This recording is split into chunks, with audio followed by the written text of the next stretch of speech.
underneath everything you believe to be real, before gods had names, before light took form, before space even knew what direction was, there was something moving. It had no eyes, no ears, no mouth, no face, and yet it danced. Its 6 legs never touched anything solid, because there was nothing solid to touch. Its 4 wings beat not to create wind, but to stir chaos itself. This creature did not come from the universe. The universe came from it. It is called Dijiang. It does not speak. It does not think. It does not know you. And still, you are affected by its presence. When it passes, the edges of reality curl like burning paper. When it turns, time forgets which way to go. It is not a god. Gods are born from meaning. Dijiang is what existed when meaning did not. Long before the heavens split from the earth, long before yin and yang coiled into opposition, Dijiang was already spinning, already drifting, already humming with movements that had no purpose, no intention, only existence. In Chinese cosmology, there is a word for this original chaos: Hundun. It is not evil. It is not good. It simply is. And Dijiang is its shape. Some say it is the body of the formless. Others say it is the mind of the unborn.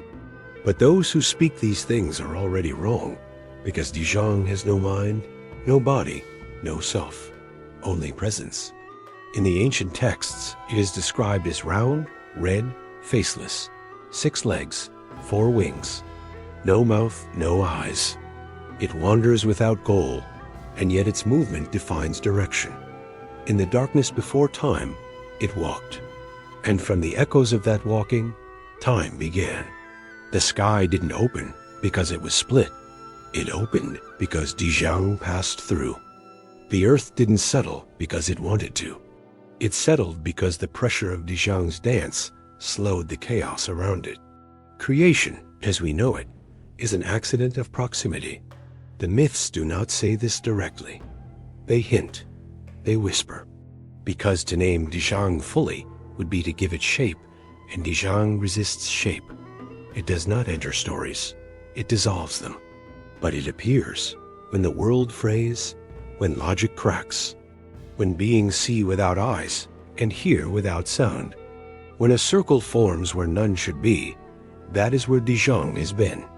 Some ancient scrolls describe travelers encountering a red mist, round and moving, hovering over nothing.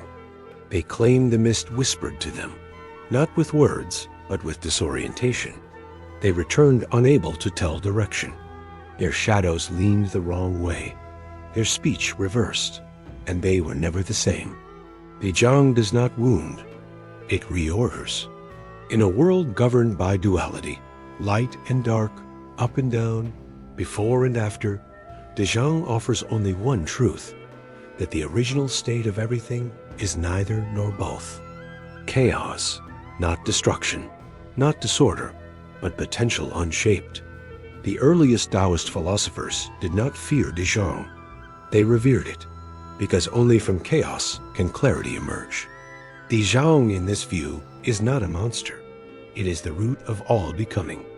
And so they meditated on its form, not to understand it, but to dissolve the illusion that understanding was needed. You cannot follow Dijiang. It leaves no path. You cannot worship it. It does not notice. But you can feel it when your sense of time blurs, when you walk into a room and forget why you came, when the wind turns in a place with no wind. It is not coincidence. It is not madness. It is the creature that was born before the universe, reminding you what came first. In the southern mountains, where legends say the sky folds in on itself and rivers run with memory instead of water, the Dijiang has been seen not as an event, but as a condition. Entire regions were once described as being under its influence, not because Dijiang stayed there, but because the structure of those places been too far from logic to be explained otherwise. Birds flew backward, trees grew in spirals. Days started with dusk. The people who lived in those regions did not fear it. They adapted. They moved in circles, mimicking the pathless dance of Dijiang. Some even claimed that by surrendering to the flow of its chaos, their minds stopped aging. Whether these stories are true or not is irrelevant. What matters is that they were told with absolute conviction, not as metaphor, but as lived experience. In some Taoist texts, Dijiang is treated not only as a mythological entity, but as a cosmic principle. To align with Dijiang is to embrace not knowing. To resist it is to suffer disorientation. This concept terrified emperors, who depended on order, borders, names, and power, so they banned the worship of chaos. They declared the unshaped a threat, but you cannot ban what predates law. You cannot legislate the first movement. So Dijiang remained. It reappeared in symbols, in forbidden scrolls, in visions during fasting rituals. Scholars who encountered it often stopped writing, not because they died or went mad, but because they finally accepted the futility of definition.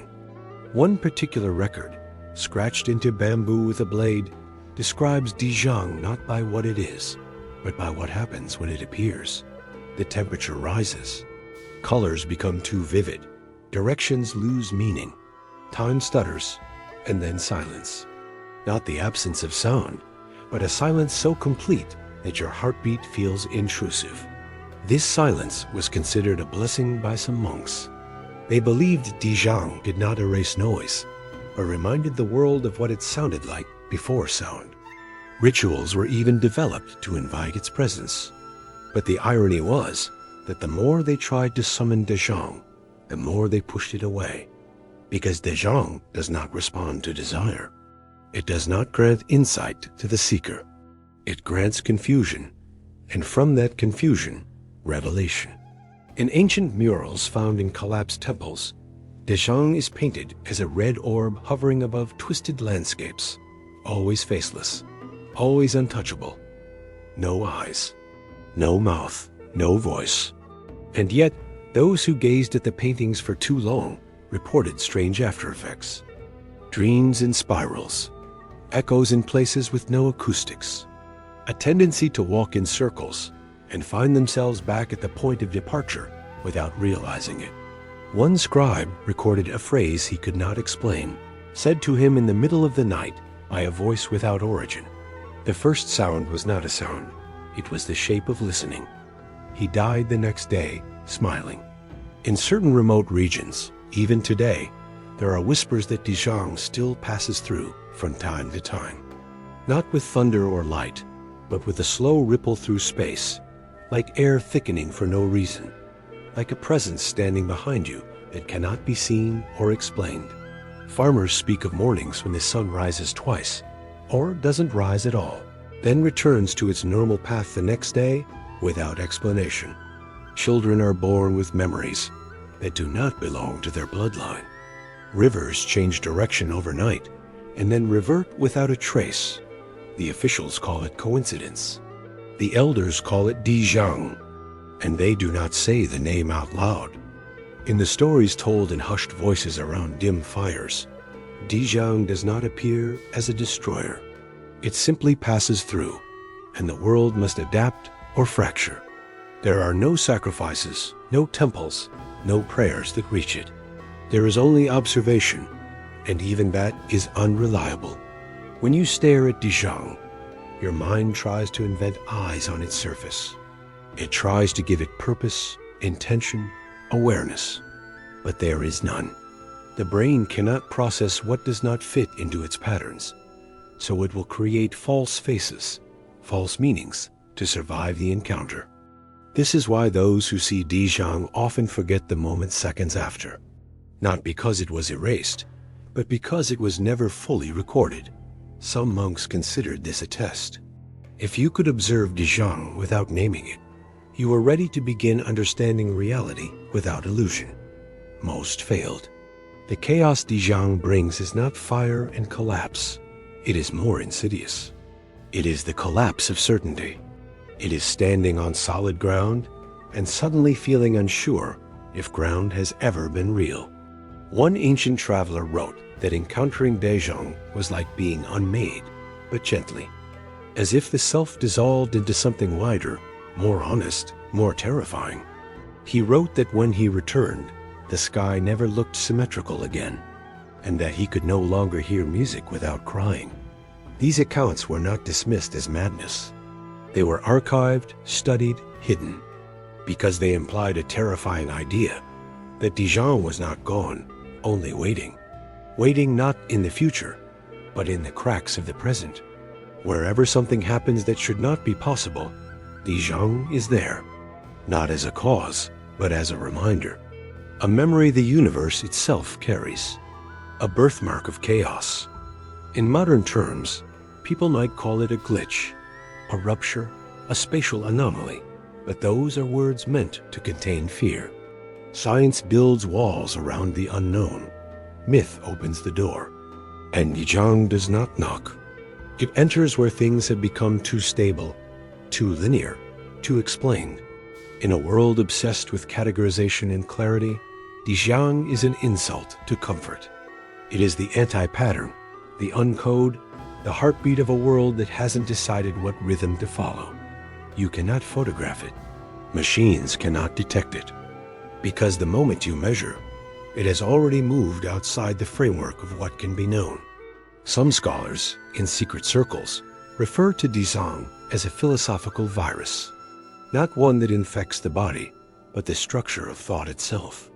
Exposure leads to unraveling, but it is a gentle unraveling, like the slow fading of a dream that still leaves you unsure whether you ever woke up. Dijiang is the curvature at the edge of logic. It is what your mind glimpses when it stops demanding answers. One old parable tells of a man who spent his life trying to define the origin of the cosmos. He searched texts, stars, numbers. In the final years of his life, he stopped speaking, drew circles on the ground, and watched insects crawl across them. When asked if he had found the answer, he simply smiled and said, "The answer was already dancing." That smile is what Dijiang leaves behind. Not satisfaction, not certainty, but an understanding deeper than explanation.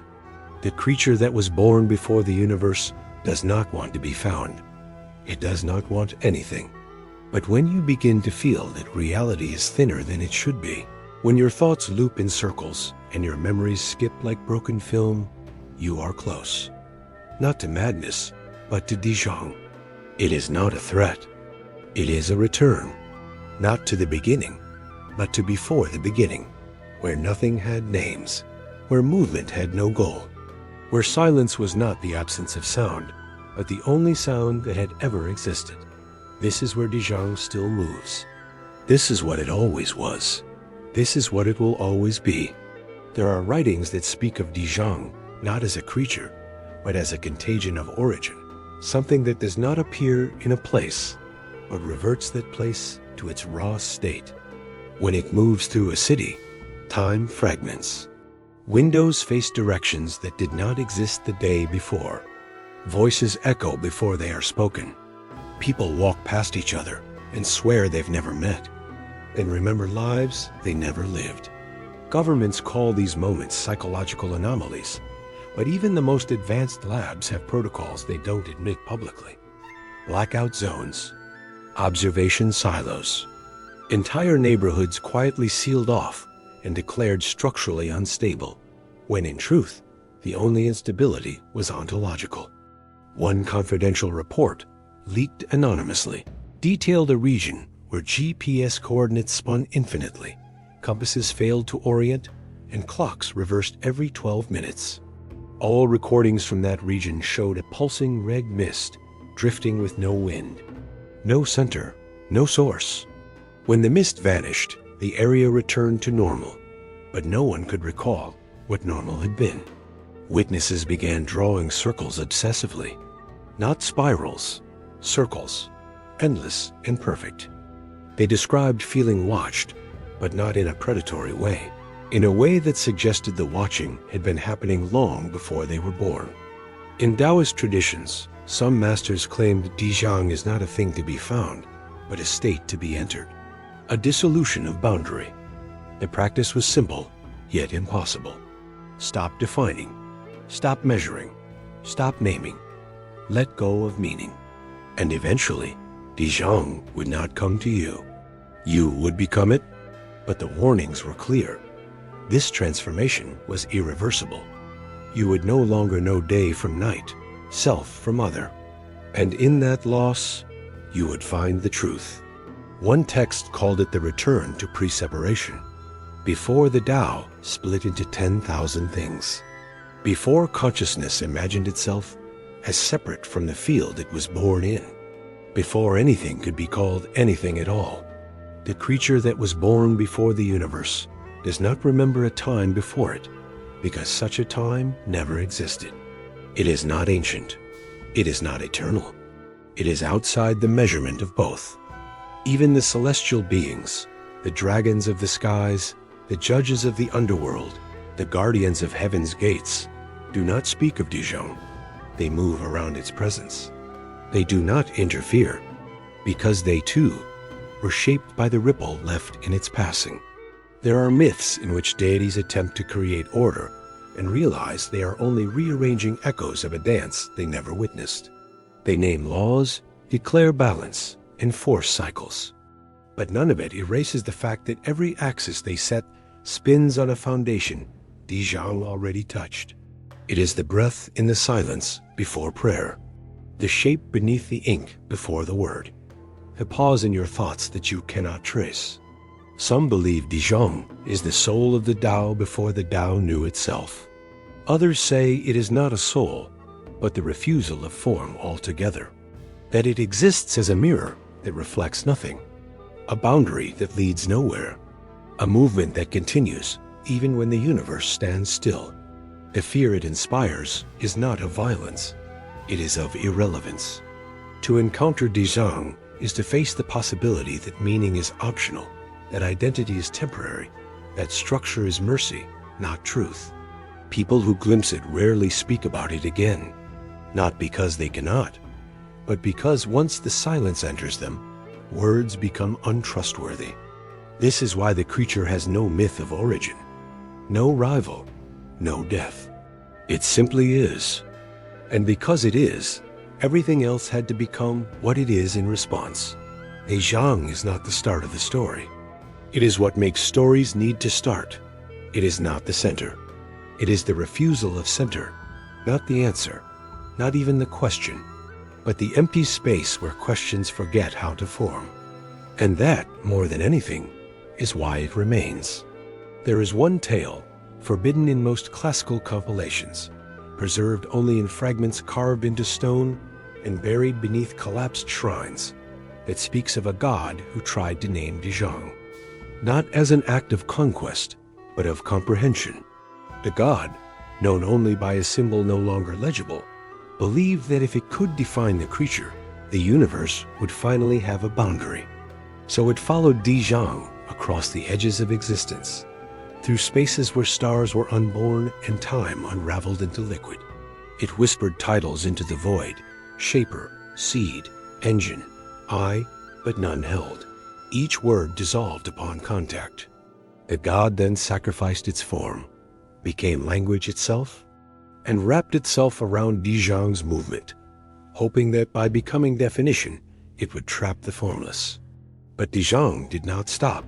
It moved through the god as it had moved through chaos. When the god returned to form, it was no longer coherent. Its body was intact, but its essence had been rearranged.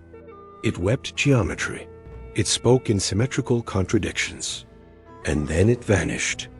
What remains of that god are symbols scratched into cave walls that cannot be read from left to right, nor from top to bottom, only from center outward in a loop that resets perception. Scholars call these glyphs cursed, not because they bring misfortune, but because they erase understanding. Readers report forgetting basic truths, names, memories, directions, only to recover them weeks later with slight alterations. Not mistakes, variations. These stories persist not in temples or formal texts, but in private journals, burned letters, hallucinated prayers. They are not recorded, because they cannot be owned. Dijiang refuses categorization, the way light refuses to be held. Some say it appears at the edge of death, not as a guide, but as the final uncoiling of structure. When the brain ceases firing and the soul lingers between breath and departure, Dijiang is there, not waiting, not welcoming, simply present. It is said that those who encounter it in this final moment do not go forward or backward. They dissolve, not as punishment, as return, not to dust, to before dust, to that pre-state where nothing is separate, nothing is named. And in that stillness, the last thought they experience is not fear, not memory, but understanding. Not of anything specific, but of everything at once. Dijiang does not give visions.